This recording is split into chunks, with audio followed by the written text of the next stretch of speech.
Hello everyone, this is Aarti and welcome to my class. आज की class में हम पढ़ेंगे क्लास 8 हनी ड्यू की सारी पोएम्स। इससे पिछली वाली क्लास में हमने सारे चैप्टर्स कवर कर लिए हैं हनी ड्यू के। इस क्लास में हम सारी पोएम्स कवर करेंगे। So let's start.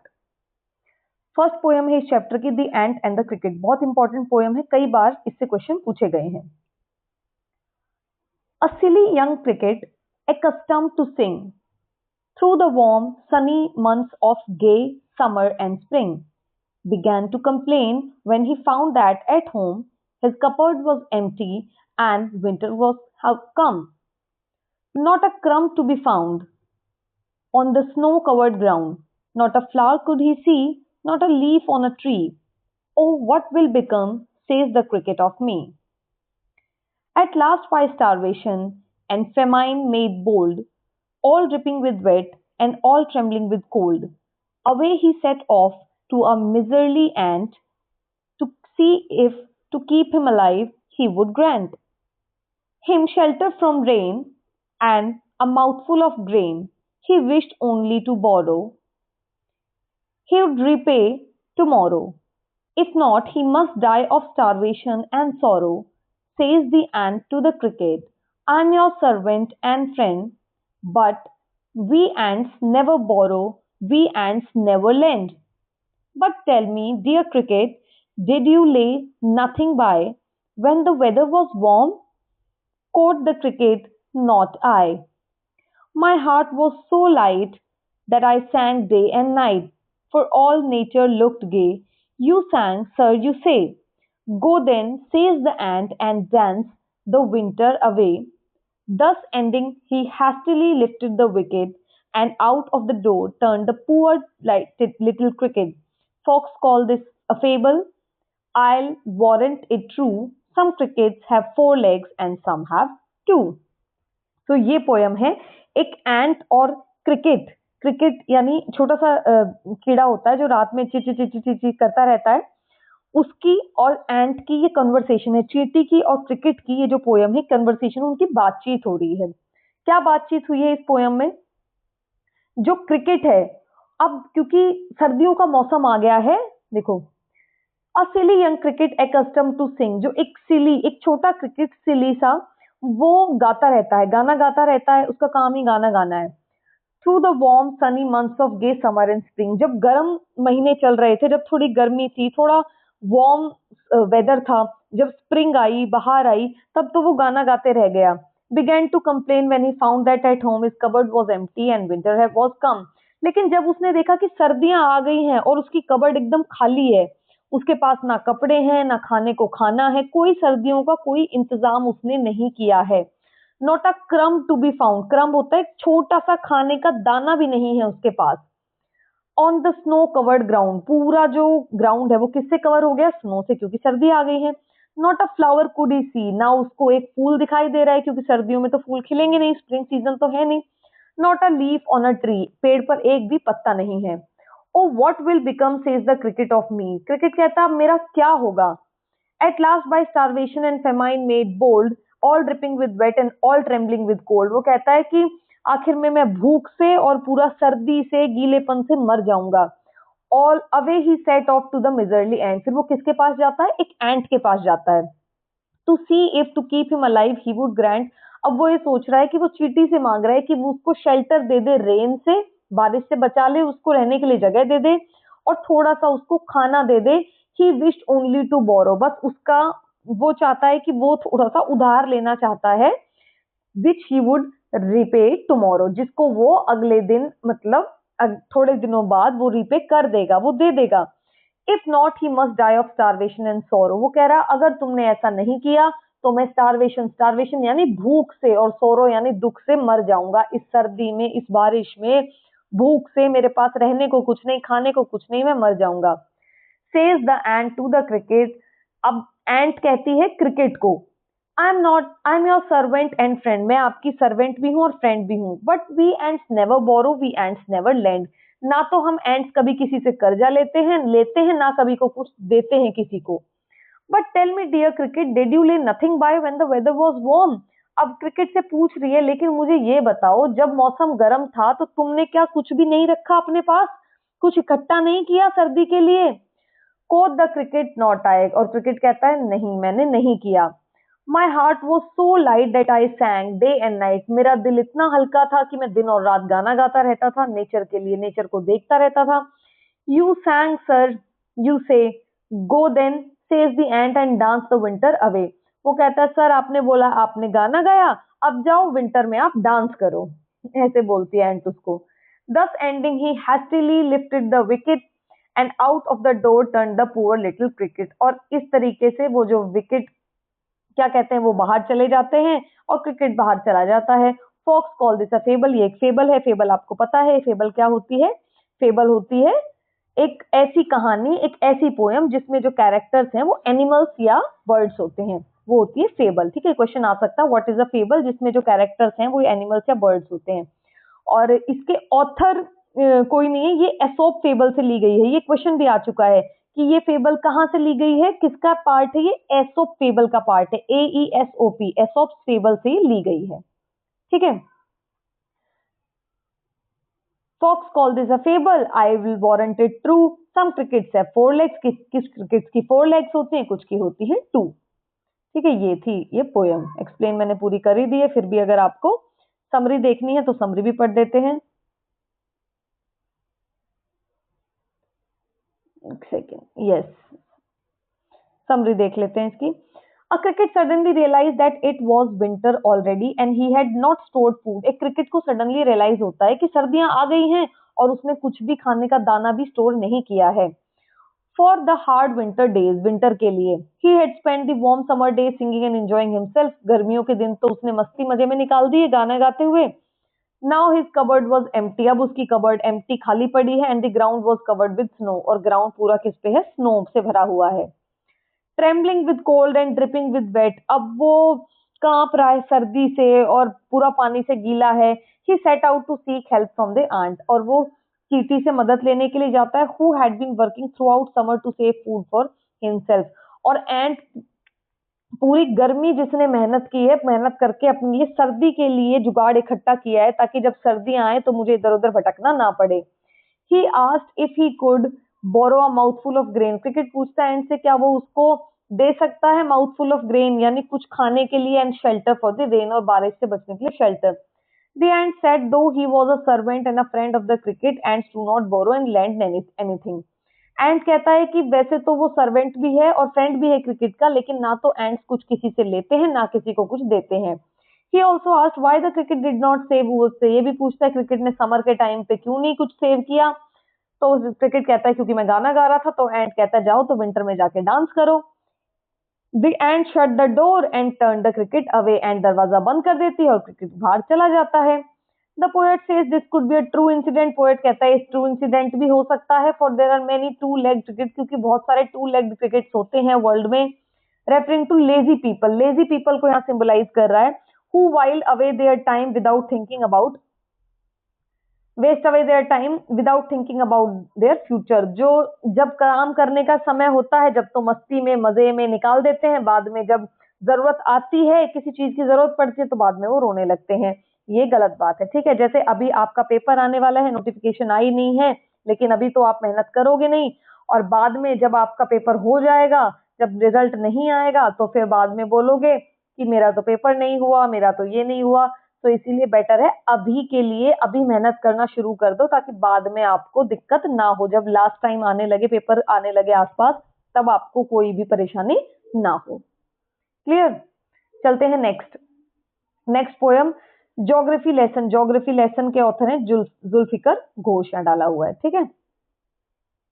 When the jet sprang into the sky, it was clear why the city had developed the way it had. Seeing its scale 6 inches to the mile, there seemed an inevitability about what on ground had looked haphazard, unplanned and without style when the jet sprang into the sky. When the jet reached 10,000 feet, it was clear why the country had cities where the rivers ran and why the valleys were polluted. The logic of geography that land and water attracted men was clearly delineated when the jet reaches 10,000 feet. When the jet rose 6 miles high, it was clear the earth was round and that it had more sea than land, but it was difficult to understand that the men on the earth found causes to hate each other, to build walls across cities and to kill. From that height it was not clear why. ये जुल्फिकर घोष की poem है, पढ़ते हैं ये क्या poem है। देखो वो बोल रहा है when the jet sprang into the sky, जब जेट स्काई में उड़ने लगता है, इट वॉज क्लियर हो जाता है why the city developed the way it had। City ऐसे क्यों, क्योंकि देखो नक्शा दिखने लगता है ना, जैसे आप अभी आसपास हो तो आपको सिर्फ अपने सामने वाली बिल्डिंग जहां आप हो वही दिखाई देगा, लेकिन जैसे ही आप थोड़ा प्लेन में ऊपर जाओगे, जब पूरी सिटी आपको दिखेगी तो आपको पता चलने लगेगा कि कैसे वो सिटी का नक्शा क्या है और ऐसा क्यों है।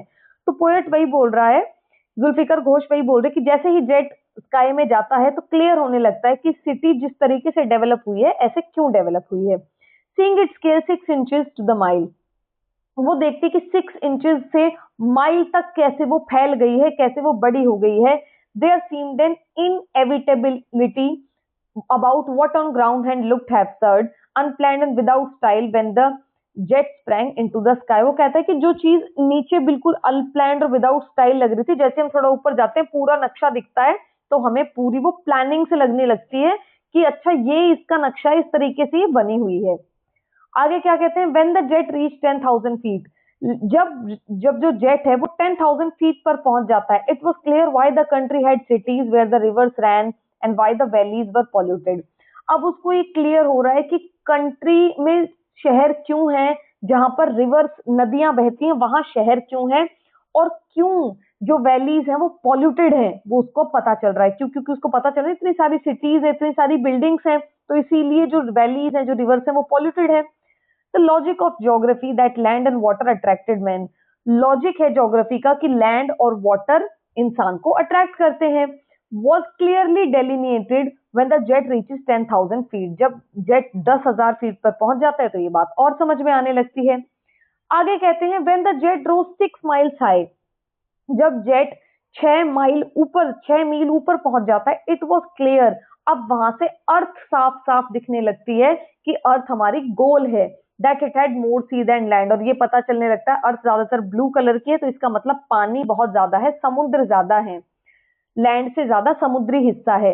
But it was difficult to understand that the man on the earth found causes to hate each other, लेकिन इतनी ऊंचाई से भी ये समझ में नहीं आ पा रहा कि इंसान एक दूसरे से नफरत क्यों करते हैं, शहरों में आसपास अपने आसपास दीवारें क्यों बना लेते हैं, एक दूसरे को क्यों मारते हैं। इस हाइट से भी ये बात क्लियर नहीं हो पाई है। जुल्फिकर घोष की ये पोयम है। Geography lesson by Zulfikar Ghosh is a poem in which the poet talks about his experiences of flying high in a jet। जब वो जेट में हाई फ्लाई करें तो अपने एक्सपीरियंसेस के बारे में बताते हैं। जैसे जैसे जेट ऊपर जाता है उनको लगता है कि cities laid out below in an unplanned and disorganised way, उनको लगता है कि जो सिटीज हैं वो काफी अनप्लैंड और डिसऑर्गेनाइज्ड हैं। वो कहते हैं that he understand that reason for them to be disarranged such that things are existing as they are meant to be. उनको लगता है, अब उनको थोड़ा थोड़ा रीजन समझ में आ रहा है कि क्यों ऐसी ये डिसअरेंज्ड हैं।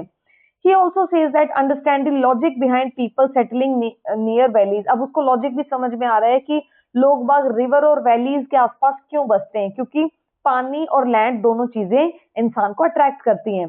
People need water to perform, क्योंकि लोगों को पानी चाहिए बेसिक एक्टिविटीज के लिए, इसीलिए शहर जितने भी होते हैं वो नदियों के आसपास बसे होते हैं, वाटर बॉडीज के आसपास। He also confirmed that the earth is round। जब थोड़ी और ऊपर जाते हैं उसको ये भी पता चल जाता है कि धरती जो गोल है और जो मेजोरिटी है वो सी पार्ट है, as seen from the height, अगर हाइट से देखो तो। Although he understand all these concept, उसको ज्योग्राफी के सारे कंसेप्ट समझ में आ गए, but he does not understand why human being fight and spread hate in this fight in spite of life being so beautiful. लेकिन उसको ये समझ नहीं आता कि जिंदगी और हमारी धरती के सराउंडिंग कितना खूबसूरत होने के बावजूद इंसान एक दूसरे से लड़ते क्यों रहते हैं और नफरत क्यों फैलाते हैं, ये बात उसको समझ में नहीं आई। Next poet is, okay this is third, number 3 ये मिस टाइप हो रखा है। This is number 3, Macavity the mystery cat. इसके हमारे पोएट हैं T S. Elliott.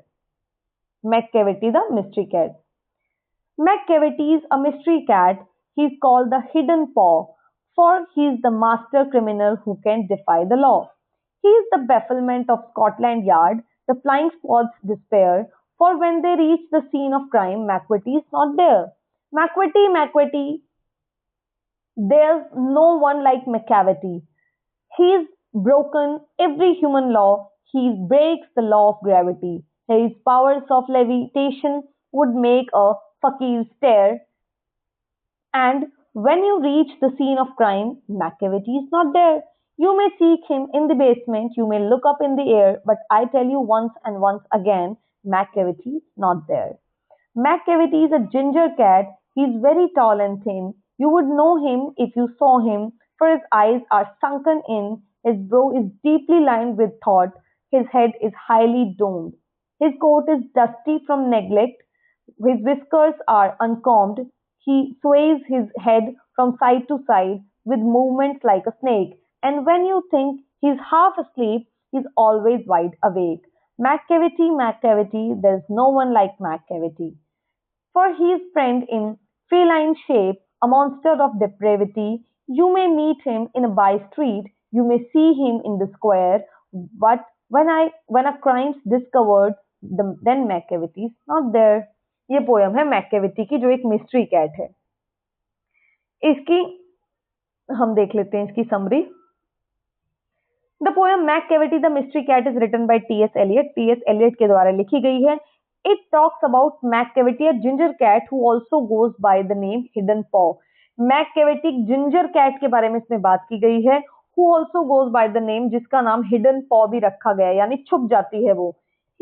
He is a master criminal who is capable of committing a crime without leaving any evidence behind. वो एक master criminal है जो कोई भी क्राइम यानी कोई भी गुनाह तो करता है कैट, लेकिन कोई भी एविडेंस पीछे नहीं छोड़ता. His ability to vanish without a trace leaves both the Scotland Yard and the flying squad baffled and in despair.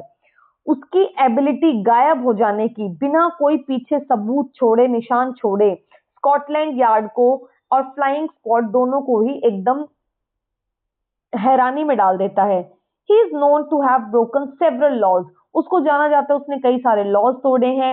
And the most astonished being the law of gravity. और सबसे ज्यादा कौन सा लॉ तोड़ा है?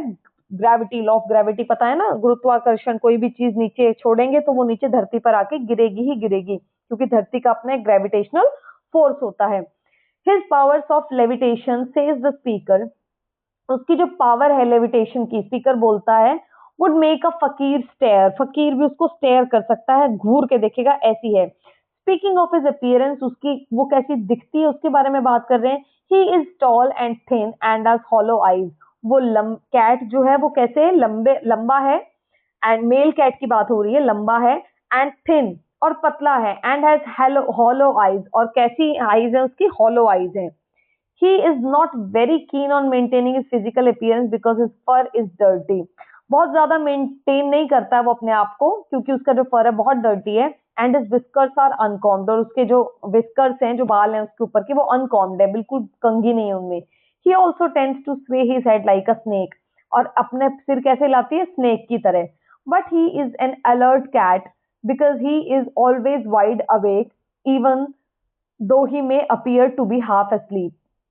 लेकिन वो एक अलर्ट कैट है क्योंकि वो हमेशा आधी खुली आधी जगी सोती है.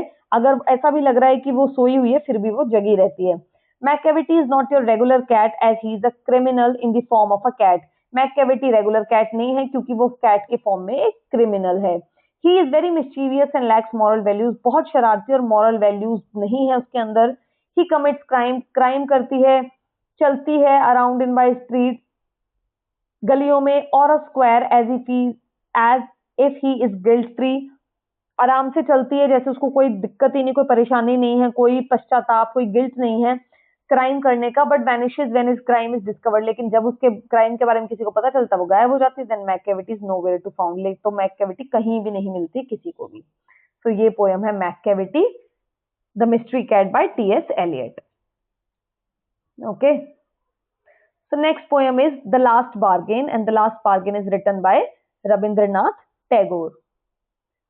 Come and hire me, I cried, while in the morning I was walking on the stone-paved road, sword in hand, and the king came in his chariot to held my hand and said, I will hire you with my power, but his power counted for naught, and he went away in his chariot. In the heat of the midday, the houses stood with shut doors. I wandered along the crooked lane. An old man came with his bag of gold. He pondered and said, I will hire you with my money. He weighed his coins one by one, but I turned away. It was evening, the garden hedge was all aflower. The fair maid came out and said, I will hire you with a smile. Her smile paled and melted into tears, and she went back alone into the dark. The sun glistened on the sand, and the sea waves broke waywardly. The child sat playing with shells. He raised his head and seemed to know me and said, I hire you with nothing. From henceforward, that bargain stuck in child's play made me a free man. Rabindranath Tagore की ये poem है जिसमें वो एक bargain कर रहे हैं, यानी वो हायर होना चाह रहे हैं, लेकिन किसके बदले वो हायर होते हैं, क्या बदले में मांग रहे हैं, वो देखिए.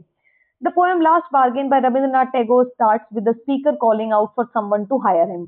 जो पोयम है रविंद्रनाथ टैगोर की कैसे शुरू होती है, जो स्पीकर है वो जोर जोर से आवाज लगा रहे कि मुझे हायर कर लो, यानी मुझे कोई ले लो, खरीद लो, हायर कर लो, तो किसी काम के लिए हायर कर लो. He is first approach by the king himself. सबसे पहले उसके पास कौन आता है, राजा खुद आता है, एक अपने हाथ में तलवार लेकर. He comes in a chariot, रथ पे आता है, चैरियट यानी रथ. And offers to hire the speaker with his power. Offer करता है कि वो अपनी पावर से, अपनी शक्तियों से उसको हायर कर लेगा.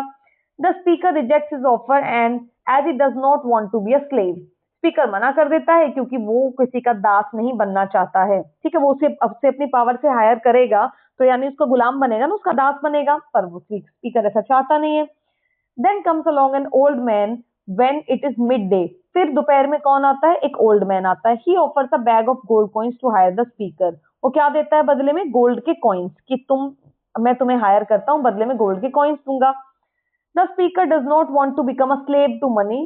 स्पीकर मनी का भी गुलाम, पैसों का भी गुलाम नहीं होना चाहता है, या किसी भी मेटेरियलिस्टिक पोजीशन को, तो वो उसको भी मना कर देता है. Towards the end of the day, he is approached by a fair maiden who tries to win him over with her smile. शाम होते होते उसके पास एक फेयर मेडन, एक गोरी सी मेडन आती है जो उसको जीतने की कोशिश करती है अपनी स्माइल से. But the speaker understand these are temporary things. लेकिन स्पीकर को पता चलता है ये सब टेम्परेरी चीजें हैं, टेम्परेरी लालसाएं, इनसे भी मुझे आगे बढ़ जाना चाहिए. तो स्पीकर मना कर देता है.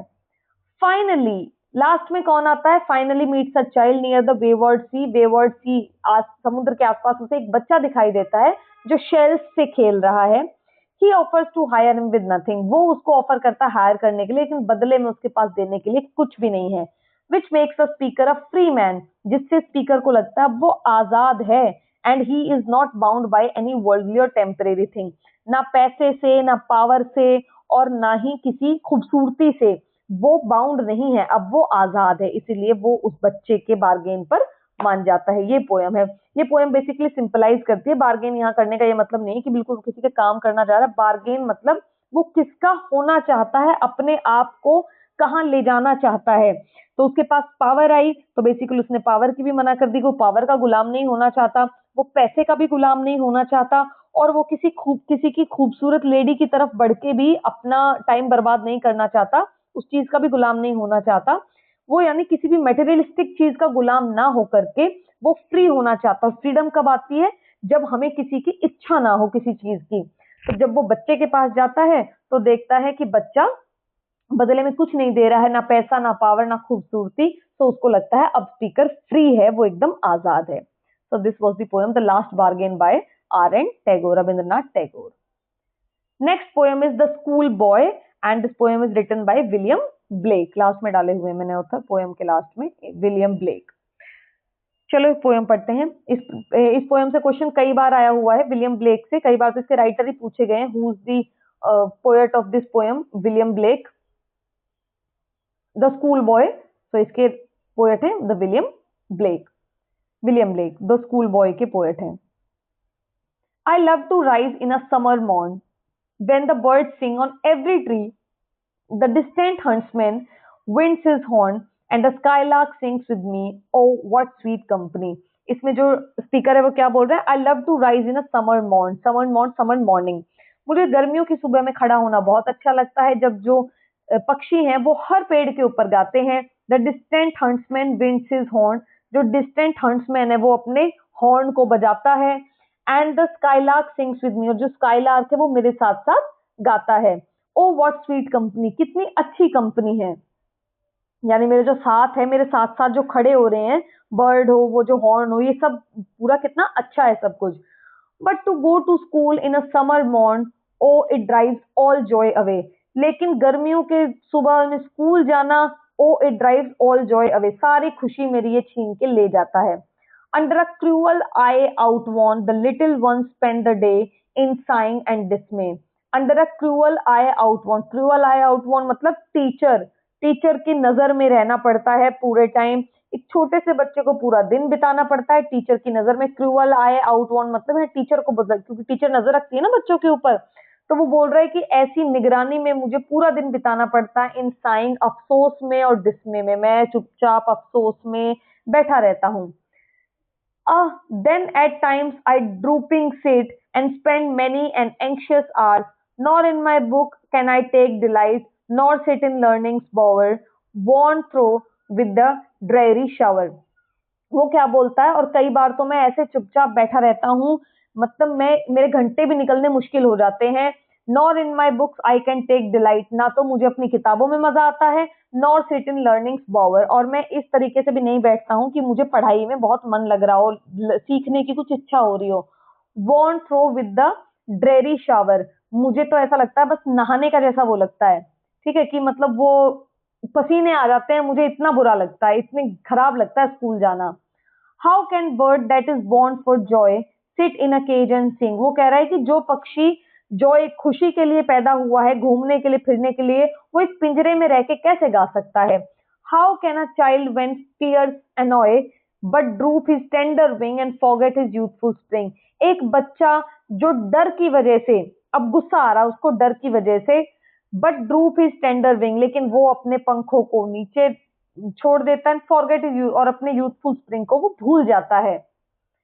O father and mother, if birds are nibbed and blossoms blown away, and if the tenderest plants are stripped of their joy in the springing day by sorrow and care's dismay, वो father mother को कह रहा है कि जो birds हैं अगर उन्हें निप कर दिया जाए, तोड़ दिया जाए, ब्लॉसम्स ब्लोन अवे, और उसका जो ब्लॉसम है, जो खिलखिलाहट है, वो ही चली जाए, और टेंडर प्लांट्स आर स्ट्रिप्ड, और छोटे छोटे जो टेंडर प्लांट्स हैं, चिल्ड्रन को सिंबलाइज किया गया है कि छोटे छोटे बच्चों को अगर ऐसे स्ट्रिप्ड, खींच दिया जाए, तोड़ दिया जाए, of their joy in the springing day, springing day में उनसे उनका बचपना छीन लिया जाए, तो उनके अंदर क्या आ जाता है, सौरो और डिस्मे, यानी दुख और केवल निराशा आ जाती है। How shell the summer arise in joy और द समर फ्रूट्स अपीयर, ऐसी माहौल में समर अराइज कैसे हो सकती है, खुशी की समर, गर्मी कैसे आ सकती है, और समर के फ्रूट्स तो बिल्कुल भी नहीं आ सकते। So this was the poem written by William Blake. इसका हम सार समझ लेते हैं। बेसिकली इस पोएम में क्या कहा गया है, इस पोएम में स्पीकर बताना चाह रहा है कि उसको, जो पोएट है, वो जो स्पीकर है, वो बहुत हंसी खुशी से उठता है समर के दिनों में, उसको स्काईलार्क के साथ गाना, ये सब सुबह सुबह की चहचहाट पक्षियों की सुनना बहुत अच्छा लगता है। लेकिन जब वो स्कूल जाता है और उसे क्लास में एक निगरानी में बैठना पड़ता है, ना उसे बुक्स में इंटरेस्ट है, ना उसे पढ़ने में इंटरेस्ट है, ना उसे कुछ नया सीखने में इंटरेस्ट है, वो कहता है वो कैसे बैठ सकता है, उड़ने वाला पक्षी, उसको सिर्फ इंजॉय करना अच्छा लगता है, बाहर खेलना कूदना, नेचर में फ्री रहना, और वो कैसे पिंजरे में बंद करके कुछ ना कुछ सीख सकता है। वो कह रहा है कि ऐसे बच्चे में फ्रूट्स, फ्रूट्स यानी सिंबलाइज कर रहा है कि गुण कैसे आएंगे, नहीं आ सकते, ठीक है। इसकी समरी देख लेते हैं। The school boy is a poem written by William Blake. The poem is divided into 5 stanzas. The first stanza, he wakes to the sound of bird and enjoys the pleasant summer, वो birds की sound से खड़ा होता है, pleasant summer को enjoy करता है show, लेकिन लेटेस्ट स्टैंजाज में जो टोन है वो बदल जाती है कि उसको स्कूल जाना बिल्कुल भी अच्छा नहीं लगता। Children spend there days in utter despair, वो कहता है कि जो बच्चे हैं उनको बिल्कुल निराशा में अपने दिन निकालने पड़ते हैं। एक क्रूअल आई, टीचर की निगरानी के अंदर रहना पड़ता है। The speaker also compare its flight to caged bird, वो कहता है कि वो ऐसा हो गया जैसे किसी पक्षी को पिंजरे में बंद कर दिया हो, और वो एकदम टेंडर प्लांट की तरह है, एक बिल्कुल हल्के मासूम पौधे की तरह है जिसको तोड़ा जा रहा है। He also poses several rhetorical question, वो अपने पेरेंट्स और सोसाइटी से कई क्वेश्चन पूछता है कि ऐसी लाइफ का क्या मतलब है, मीनिंगलेस लाइफ है जिसमें बच्चे इंजॉय नहीं कर पा रहे, जिसमें बच्चे का बचपना ही जिंदा नहीं है, तो उसमें फल कहाँ से लगेंगे, वो बच्चे में जो गुण है वो कहाँ से आएंगे। According to the speaker, school is a place where child's individuality and independence are snatched away. वो कहता है कि स्कूल ऐसी जगह है जहां बच्चे की इंडिविजुअलिटी और आजादी छीन ली जाती है। स्कूल्स आर ऑफन, स्कूल में पनिशमेंट दी जाती है, डर से एसोसिएटेड होते हैं school. As a result child wings of imagination, बच्चे की जो इमेजिनेशन और पॉसिबिलिटीज हैं वो कम हो जाती हैं, खत्म हो जाती हैं। वो अपने यूथफुल स्प्रिंग को, अपने बचपन को भूल जाता है। The speaker asks his parent, how can summer be enjoyable where there is lot of destruction happening with him. Summer कैसे इंजॉयबल हो सकती है जब इतनी सारी डिस्ट्रक्शन उसके साथ हो रही है।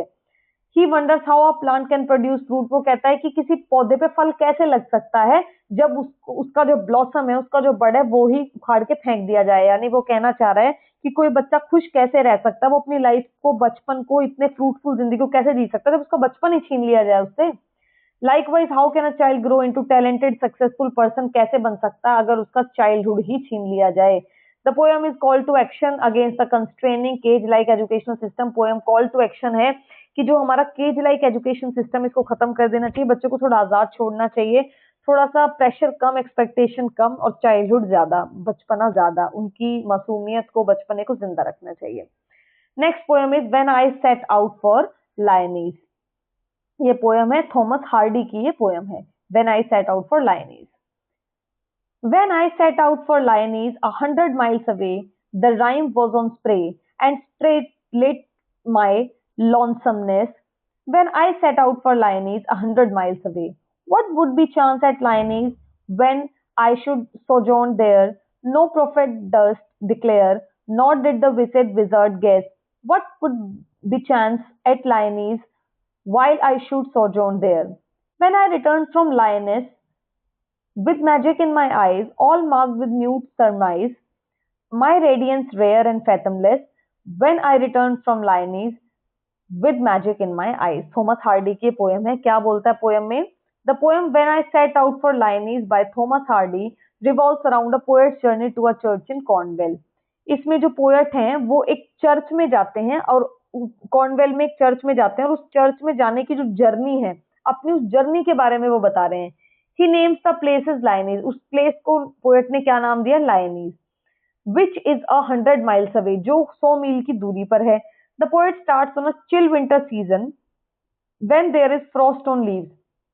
पोएट चिल विंटर सीजन, एकदम कड़क सर्दियों में शुरू करते हैं जहां पर लीव्स के ऊपर भी फ्रॉस्ट यानी बर्फ जमी हुई है। He sets out on a journey to Lyonese when his life is gloomy. वो लाइनीज की जर्नी तब शुरू करते हैं जब उनकी लाइफ एकदम ग्लूमी है। He is lonesome that is brightened by starlight. वो एक लोनसम तरीके के हैं जो स्टारलाइट जिनको ब्राइटन करती है। He is also curious to know the end result. वो जर्नी का जो एंड है उसके बारे में जानने में बहुत जिज्ञासु हैं। He believes that no prophet or wizard can ever foretell what his experience will be in Lyonese. वो कहता है कोई भी प्रॉफिट यानी कोई भी फादर वगैरह कोई नहीं बता सकते कि उनकी एक्सपीरियंस लाइनीज में कैसा होगा। But when he returns from the church his eyes glow with magic. लेकिन जब वो चर्च से वापस आते हैं तो उनकी जो आईज है वो मैजिक से चमक उठती हैं, उनका जो फेस है वो रेडिएट करता है हैप्पीनेस से, पीस से। He finally finds meaning to his life from the journey.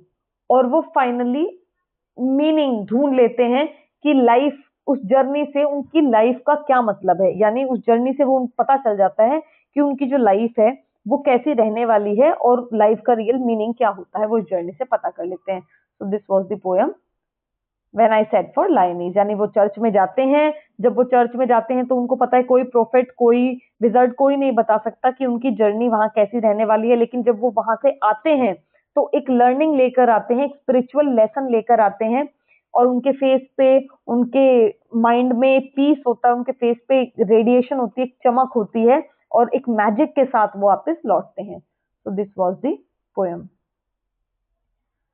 So next poem is on the grasshopper and the cricket, जिसके हमारे पोएट हैं जॉन कीट्स। जॉन कीट्स की पोएम है on the grasshopper and the cricket and this is the last poem of this book.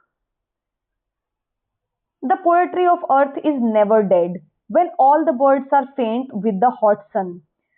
इसमें क्या बोल रहा है poet? The poetry of the earth is never dead. Earth की poetry कभी भी मरती नहीं है, यानी पोएट्री अर्थ के ऊपर लगातार चलती रहती है। When all birds are faint with the hot sun, जब इतनी गर्मी में सूरज की वजह से सारे बर्ड्स बेहोश हो गए हैं, and hide in cooling trees, और ठंडी ठंडी पेड़ों में छिप गए हैं, अ वॉइस विल रन, एक आवाज फिर भी आती है, from hedge to hedge about the new mown mead, एक जगह से जगह, अगर कहीं भी जगह आप जाओ तो वो आवाज आती रहती है, that is the grasshoppers, वो किसकी आवाज है? ग्रास हॉपर की आवाज है। And he takes the lead in the summer luxury, और समर लग्जरी में वो लीड लेता है, यानी वो ही गाना गाता है समर लग्जरी में, बाकी सब जो बर्ड्स हैं वो तो बेहोश हो गए, छुप गए हैं ठंडी ठंडी पेड़ों की छांव में। ही हैज नेवर डन, लेकिन वो कभी भी थकता नहीं है उस चीज से, हमेशा उसी काम को करता रहता है। With his delights for when tired out with fun, with his delights, वो अपनी इसी चीज में खुशी लेता है, इसी चीज में उसको मजा आता है। He rest at ease beneath some pleasant weed, और वो आराम कहाँ करता है? कुछ प्लीजेंट वीड, छोटी छोटी जो घास के आसपास अनवांटेड प्लांट्स होते हैं उनके आसपास वो अपना रेस्ट करता है। The poetry of earth is ceasing never, earth की पोएट्री कभी नहीं खत्म होगी। On a lone winter evening when the frost, summer में तो कौन गा रहा है? ग्रास ऊपर, लेकिन अब आ गई सर्दी, अब विंटर आ गई है। व्हेन द, जब फ्रॉस्ट, बर्फ हर जगह है, has brought a silence, silence आ गई है विंटर की वजह से, ना पंखे, कुछ नहीं चल रहा है, बिल्कुल साइलेंस है, शांति है। From the stone there shrills the cricket song, अब जहां, अब कौन गा रहा है? क्रिकेट गा रहा है। इन वॉर्म्थ इंक्रीजिंग एवर, ऐसा लग रहा है कि जैसे गर्माहट अब थोड़ी ज्यादा बढ़ गई है। And seems to one in drowsiness half lost, और दूसरे को लगता है जैसे थोड़ी बेहोशी है, आधे खोए से हैं, मदहोश हैं। The grasshopper among some grassy hills, कुछ ग्रासी हिल्स के ऊपर कुछ ग्रास होपर गा रहा है। ठीक है, तो ये पोएम है जॉन कीट्स की। जॉन कीट्स हमेशा ब्यूटी ऑफ नेचर के ऊपर ही पोएम्स ज्यादातर लिखते हैं। On the grasshopper and the cricket, summary देख लेते हैं इसकी। On the grasshopper and the cricket is a sonnet written by John Keats, ये एक सोनेट है जो किसने लिखा है? जॉन कीट्स ने लिखा है। The poem use two insect, दो इंसेक्ट्स के बारे में बात की गई है, grasshopper cricket, to explain, explain करने के लिए जो नेचर का जो म्यूजिक है वो एटर्नल है, कभी खत्म नहीं होता, हमेशा चलता रहता है। During the hot summer even when the birds no for their songs are worn out, hot summer में जब बर्ड्स को भी पता है कि उनके सॉन्ग्स अब कोई नहीं गाएगा ना सुनेगा, एंड हाइड अमंग, और कहाँ छुप जाते हैं? कूलिंग ट्रीज में।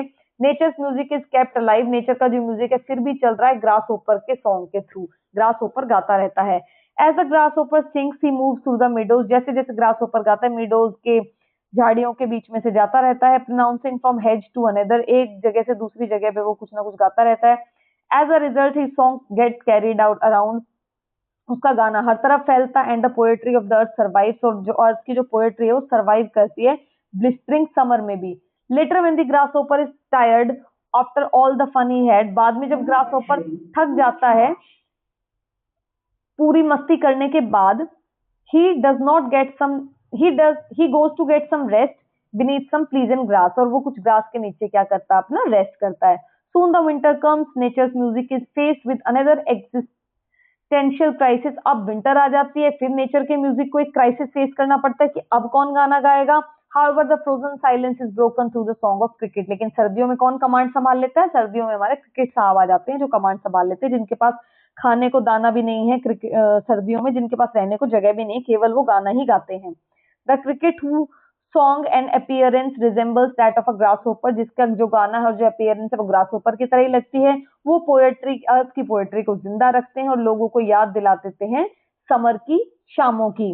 विच ignites warmth and hope in them, जो उनके अंदर वार्मथ और होप को, उम्मीद को जिंदा रखते हैं। True poetry of earth is life, तो पोएट इससे कहना चाहता है कि जो अर्थ की जो ट्रू पोएट्री है वो लाइफ है।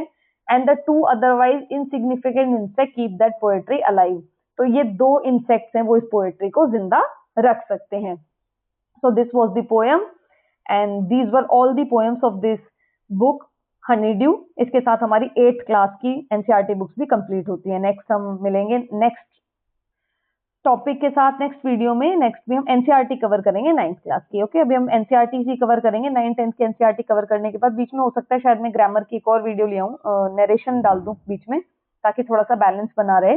दो मैं कोशिश कर रही हूँ कि एनसीईआरटी जल्दी से जल्दी खत्म हो। तो मिलते हैं नेक्स्ट वीडियो में। Till then bye bye, take care, और अपनी तैयारी जरूर करते रहिए।